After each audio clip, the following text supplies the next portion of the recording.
दोस्तों, क्या साबुन बनाते वक्त उसमें सांड की हड्डियां मिलाई जाती है? और क्या सच में नारियल के तेल में गाय की चर्बी मिलाई जाती है? तो चलिए आज हम आपको बताते हैं कि आखिर हमारी डेली लाइफ में यूज प्रोडक्ट्स को फैक्ट्री में कितनी घिनौनी तरीके से बनाया जाता है। तो दोस्तों, सबसे पहले बात करते हैं नारियल का तेल बनाने की।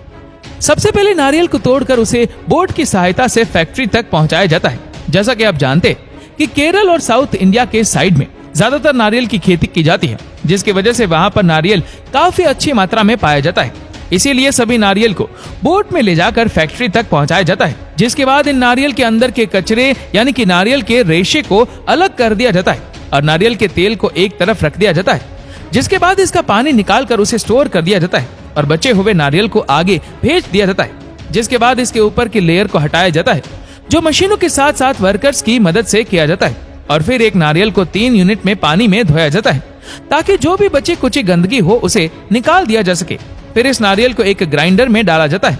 और फिर उसका एक गीला पेस्ट बनाया जाता है, या फिर यूं कह ले कि एक गीला पाउडर बनाया जाता है। उसके बाद उस गीले पेस्ट को कंप्रेसर की मदद से कंप्रेस किया जाता है और नारियल के अंदर से उसका दूध निकाला जाता है, जिसके बाद ड्राई नारियल को पेस्चराइज किया जाता है और उसके अंदर से तेल को निकाला जाता है। फिर इस तेल को यूरोपियन फिल्टर से निकालकर छोटे छोटे बॉक्सेस में पैक किया जाता है और फिर इसे आगे मार्केट में पैक करके बेचने के लिए भेज दिया जाता है और कुछ इस तरीके से आपके इस फेवरेट तेल को बनाया जाता है।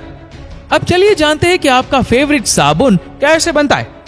आपको बता दें कि ये सबसे पहले साबुन बनाने के लिए कास्टेड सोडे के साथ नेचुरल फैट को मिलाया जाता है और उसके बाद इसके अंदर सेंट मिलाया जाता है और फिर उबलते हुए पानी के साथ इस मिक्सचर को मिक्स कर दिया जाता है और लगभग 18 मिनट तक मिक्स करने के बाद ये पेस्ट थोड़ा गाढ़ा यानी कि थिक हो जाता है, जिसके बाद प्रेशर की मदद से छोटे छोटे हॉल के जरिए इस मिक्सचर को कन्वेयर बेल्ट की मदद से आगे भेज दिया जाता है और कन्वेयर बेल्ट से जाने पर यह मिक्सचर और भी गाढ़ा होने लगता है, जिसके बाद इस पेस्ट को या फिर कहे इस मिक्सचर को प्रेशर रोलर की मदद से गुजारा जाता है। यानी कि इस पेस्ट को प्रेशर रोलर की मदद से इस मिक्सचर को आगे गुजारना होता है और फिर ये पतली पतली रिबन में कन्वर्ट हो जाता है, जिसके बाद ये पतले पतले रिबन आगे ग्राइंडर में छोटे छोटे पीसेस में बदल जाते हैं और उन्हें छोटे छोटे पीस में काट दिया जाता है, जिसके बाद ये मिक्सचर मशीन में फिर आगे भेज दिया जाता है और इसे खूब मिलाया जाता है और यहाँ पर इस मशीन के अंदर इस पेस्ट में अपना पसंदीदा कलर को डाला जाता है और साथ ही इसमें ऑयल डाला जाता है। आपको बता दें कि इसी ऑयल की वजह से साबुन के अंदर हमें खुशबू मिलती है, जिसके बाद इसे 15 मिनट तक मिलाया जाता है और फिर इसे आगे डाई या फिर शेप देने वाली मशीन में इस मिक्सचर को कंप्रेस किया जाता है और इसे एक परफेक्ट शेप देते हैं, जो कि एक बड़ी बड़ी पट्टी के आकार की होती है। फिर इस मोटी और बड़ी पट्टी को कटर की मदद से बराबर हिस्सों में काट दिया जाता है और फिर इसे आगे मशीन में भेज दिया जाता है, जहां पर साबुन के ऊपर ब्रेडिंग होती है और फिर इस साबुन को क्वालिटी चेकिंग के लिए भेज दिया जाता है। क्वालिटी चेक में यह देखा जाता है कि साबुन बनाने में सभी चीजों का सही से उपयोग हुआ हो और साबुन सही हो।